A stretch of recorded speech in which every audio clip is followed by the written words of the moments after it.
Mariam Hamad.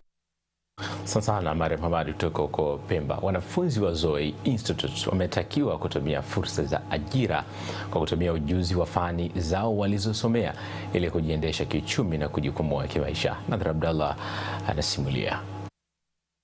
Akizungumza katika utoaji wa vyeti kwa wahitimu wa chuo hicho katika mkupuo wa 4 huko Maruhubi, mkurugenzi mtendaji wa taasisi ya elimu Zanzibar, Abdallah Muhammad Musa, amesema serikali imejidhatiti kuwasaidia wananchi katika suala la ajira, ikiwemo kuwaingiza katika vikundi mbalimbali na kuwapatia mikopo. Hivyo amewataka wanafunzi hao kujiendeleza kimaisha.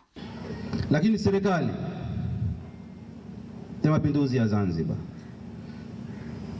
imejidhatiti katika kuwasaidia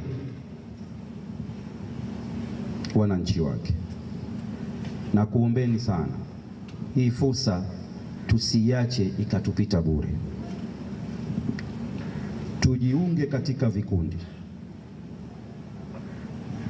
Tumepata utaalamu, kinachofuata ni kuwepo katika vikundi vya pamoja, kuja serikalini kwa ajili ya kuchukua mikopo ya uwezeshaji. Mkurugenzi wa chuo cha Zoe Kasim Suleiman amesema dhamira ya chuo hicho ni kudhalisha vijana wenye ujuzi utakaowasaidia katika maisha yao na kuwaasa wanafunzi waliomaliza fani ya utalii kufuata maadili na utamaduni wa Zanzibar wanapokwenda kufanya kazi ili kujenga heshima ya nchi. Zoe Institute imeendelea kujijengea sifa ya kutoa elimu yenye ubora inayozingatia mahitaji ya soko la ajira, kujiajiri.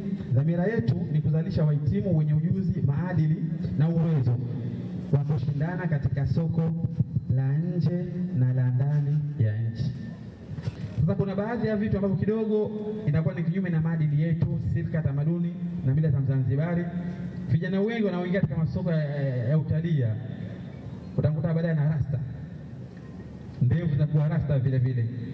Sidhani kama ni miongoni mwa silka zetu za Mzanzibari. Kwa hiyo ni shauri katika hili, at least basi mwe wema. Sidhani kama utakuwa huna hizo rasta huwezi kumrandisha mgeni, sidhani. Kwa hiyo ni shauri katika hilo, tufuate maadili ambayo ni mema.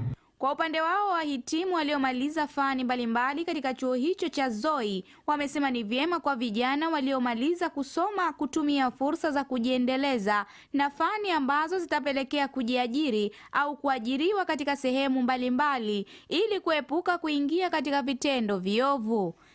Na namshukuru Mungu kwa kunitangulia mpaka nikapata cheti cha wanafunzi bora. Na pia napenda kuwashauri nyie wanafunzi wenzangu, mkazani katika masomo ili na nyie siku mnahitimu muweze kupata cheti cha wanafunzi bora. Kwa wanafunzi ama kwa vijana walikuwepo mitaani ambao wanazitaka fursa lakini hazipati fursa, ndo hii. Kuna kozi nyingi za kusoma, mfano lugha, unaweza kuendeleza maisha yako baadaye. So shida kama kujiajiriwa, unaweza kujiajiri kwa sababu Zanzibar ni kisiwa cha utalii. Nadhir Abdallah wa ZBC. Wakulima wa zao la